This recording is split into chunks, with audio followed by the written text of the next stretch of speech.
Before I go, I couldn't leave you without giving a few more updates on some of our most anticipated upcoming films. In January, we'll begin filming Thor, Love and Thunder with director Taika Waititi and Chris Hemsworth, Natalie Portman, and Tessa Thompson returning. And I'm pleased to confirm that Academy Award-winning actor Christian Bale is playing the villain, Gore the God Butcher. Thor, Love and Thunder releases in theaters on May 6, 2022.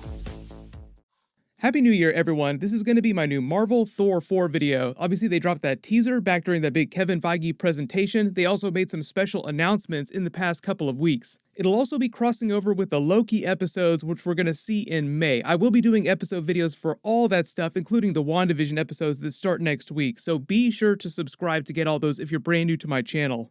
We're also doing a giveaway for Disney Plus subscriptions. All you have to do to enter is just be a subscriber and leave all your predictions for Thor 4 on the video. Taika Waititi released a whole bunch of teasers and early concept art talking about the story during 2020 and the lockdown period, so I'll include some of that in the video too. There was even the funny Iron Man scene that he quote-unquote accidentally leaked, but that was meant to be a big joke. Iron Man himself is not in the movie. There was just a joke page that he left in frame during the live stream, just enough for people to see what was on the page. And during the script, there was a bunch of really terrible dialogue about Thor running into a version of Iron Man, seeing that he had survived the snap. But obviously that was just meant to be a joke. Iron Man is still supposed to be dead after the end of Avengers Endgame. Most of this video, and the biggest thing obviously, is Christian Bale being confirmed as Gore the God Butcher. I'm so happy that they confirmed my big theory, because Gore is a really cool character, and he's one of the few Marvel villains that's a big enough threat to Thor now that he's gotten all these big upgrades. Thor has been confirmed as a legit god in the MCU. He got his big Stormbreaker upgrade, and he's in the middle of using Star-Lord's Bowflex to lose all that weight. Like you've seen Chris Hemsworth posting all those workout videos, Taika Waititi confirmed that we would not be doing Fat Thor anymore in the Thor movies. He's gonna go back to being the swole version of Thor that you would expect to see. But the other big change that Kevin Feige announced, that because they shuffled some of the Marvel Phase 4 movies, that also means that they changed some of the post-credit scenes so that it all makes sense. All the post-credit scenes that tease future films work in the right order now. So I will talk about some of the post-credit scene changes during the video too. But just to talk about the biggest stuff first, obviously Christian Bale, Gore the God Butcher. If you haven't been reading the comics, the Gore storyline is all Jason Aaron. The reason why that's important for the other stuff that they're doing with the Thor 4 movie, the Jane Foster version of Thor, is because Jason Aaron also wrote the Mighty Thor storyline with Jane Foster's Thor.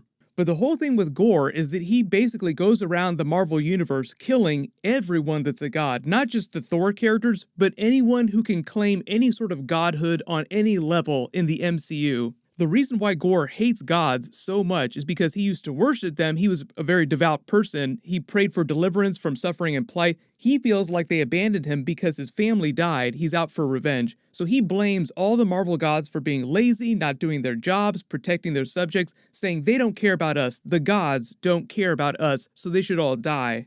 So in the MCU, during Avengers Infinity War, when Thanos snaps the Infinity Gauntlet, killing half of all life, Gore did not get snapped. He survived during that 5-year time span, but his family did get snapped. He feels like Thor, the other MCU gods, should have protected them from Thanos in the snap. They got into this a little bit with Eitri and the dwarves on Nivel when he went to get Stormbreaker built. Peter Dinklage's character, Eitri, said that Thor was supposed to protect them from Thanos. You were supposed to protect us. They were attacked by Thanos when he forced them to create the Infinity Gauntlet when Loki was still pretending to be Odin when Thor was on walkabout. And as we learned, Loki really didn't do anything as King of Asgard. He just sat around building statues of himself, writing those bad plays about his life. So that's why Gore wants to kill Thor. He blames him for not rescuing them. Remember all the memes after Avengers Infinity War? Thor should have gone for the head. That's why Gore wants to get him. Then after the snap, when he should have been helping his people rebuild, helping the other people of the universe the way the other gods should have, Thor completely abandoned his post, like you see him sitting there getting super fat, playing Fortnite with Korg and Meek. The only thing he did during that period was just sass Noob Master and drink a whole lot of beer.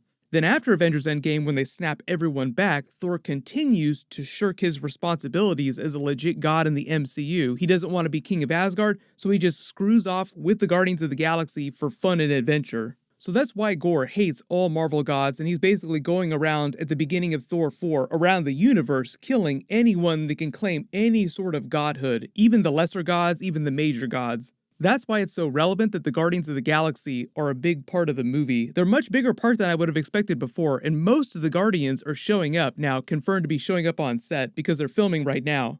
You may have seen the video of Chris Pratt and Tom Holland spoiling his involvement in the movie. It was totally hilarious. Got Guardians coming up Awesome. next year, and I've got Thor. I'm going to go be in Thor in Australia, so I'll be traveling to Australia in about a week. And But wait a minute, did you just say you're going to be in Thor? yeah, That's so crazy. Did it? am I not supposed to say that? I feel like no one knew that, bro. No, they knew that. They knew that. I think they knew that. No, they knew that. If they didn't, they know now. Oh shit. Well, they know now. Chris Pratt doing his best to join the spoiler bros, Tom Holland and Mark Ruffalo. Star-Lord is technically also a god in the Marvel Universe, more of a demigod, actually, because he's half-god, the son of Ego the Living Planet, who literally called himself a god with a little g. Even though he lost his powers when Ego supposedly died, and he's not as powerful when he's not touching Ego's surface, Gore wouldn't care about any of those qualifiers. He'd just say, "You're a god, you just made my list." So you have to imagine Peter Quill trying to dance his way out of that fight. And for those of you that are really hyped up about the Necro Sword, Taika Waititi said that they had actually already borrowed some aspects of Gore the God Butcher's Necro Sword when they created the Hela character in Thor Ragnarok. They said that Hela's ability to manifest all those weapons, the blades that just come out of nowhere, the giant spikes at the end of the movie when she's fighting Surtur, those were inspired visually by the look and the feel of Gore's Necro Sword. And I know because of the lore behind the Necro Sword and what Marvel did with that recently during the Donny Cates comics run, in all the Spider-Man 3, Spider-Verse, multiverse Easter eggs it seems like we're getting in the confirmed Tom Holland Venom movie crossover that they're building up to in the future, a lot of you are now asking if there's going to be some sort of Venom Easter eggs in their interpretation of Gore in the Necro Sword. Because in the Marvel Universe now, the Necro Sword is basically the primal symbiote. It's like a supercharged version of the Venom symbiote. I think at some point eventually Sony would love to be able to build up to a null storyline with the primal symbiotes inside the Venom spin-off movies. But the thing is that the null character, just relative to Venom, is kind of like a Thanos Infinity Gauntlet level storyline. So they can't just go straight to that right away. There's still so much other story that they have to do first. And most of what Kevin Feige has said about Venom MCU crossover stuff is that it'll be Tom Holland's Spider-Man going to the Venom movie, not Venom coming to the MCU. So just depending on how they interpret Gore's Necro Sword during the movie, we'll see if there are any kind of smaller Venom Easter eggs, but obviously I'm not expecting Venom to show up anywhere during the movie. Remember the town Tonsberg where New Asgard is built? That's the same town from the flashback at the beginning of the first Thor movie where they were fighting the Frost Giants. It's also the town where Odin hid the Tesseract at the beginning of the first Captain America movie. It's like Odin's favorite town. Marvel wrote Thor into the Beowulf epic poem, and inside that town, Tonsberg, Norway, in ancient times, the Grendel creature attacks. Within the Marvel Universe, they revealed that the Grendel creature was just the primal symbiote inhabiting other creatures, other people. So it was basically Thor versus a version of Venom in ancient history. But because the movie's probably only going to be like 2.5 hours long, I'm only expecting Thor 4 to do a Cliff's Notes version of any kind of big history like that, and obviously Gore's history as well. The reason why the Gore story is connected to what's happening in the Mighty Thor storyline is because of all the idea of multiple versions of Thor. During the Gore storyline, you have the main version of Thor teaming up with other versions of himself to defeat him, just because he's not enough by himself to defeat Gore. The big difference, though, is that it's actually other versions of himself from other parts of the timeline, not from alternate universes. And the way the MCU is treating time travel in the multiverse is that they're all kind of lumping it together using the quantum realm. So time travel, alternate timelines, alternate realities, alternate dimensions, all kind of the same thing within the MCU. The Loki series that we're going to be getting episodes for in May after the Black Widow movie drops is going to flesh out more MCU time travel and the mechanics of these alternate timelines, alternate realities. The WandaVision episodes, which we're going to be getting really soon, is going to be the beginning of the multiverse storyline in Marvel Phase 4, Scarlet Witch sort of setting things off in a big way. But that series doesn't really get into time travel, that's more just about alternate realities. The reason why after Avengers Endgame, Gore is like the next big major Marvel villain, next Thanos-level threat, is because his grand plan is to build a bomb that will kill all Marvel gods all across the MCU, all at the same time, all across time and space. So it's like a version of Thanos snapping the Infinity Gauntlet, killing a selected half of all life, except this time he's only killing the gods. But just talking about some of the Marvel Phase 4 post-credit scenes, because Thor 4 is coming out right after Doctor Strange 2, I would expect a Doctor Strange 2 post-credit scene with the Thor characters setting at the beginning of that movie. They did the exact same thing with the first Doctor Strange movie, so maybe they'll just have another funny moment like that. And because this version of Loki is also going to be in Thor 4, I would also expect a Loki post-credit scene at the end of that series, helping set up the beginning of Thor 4 as well.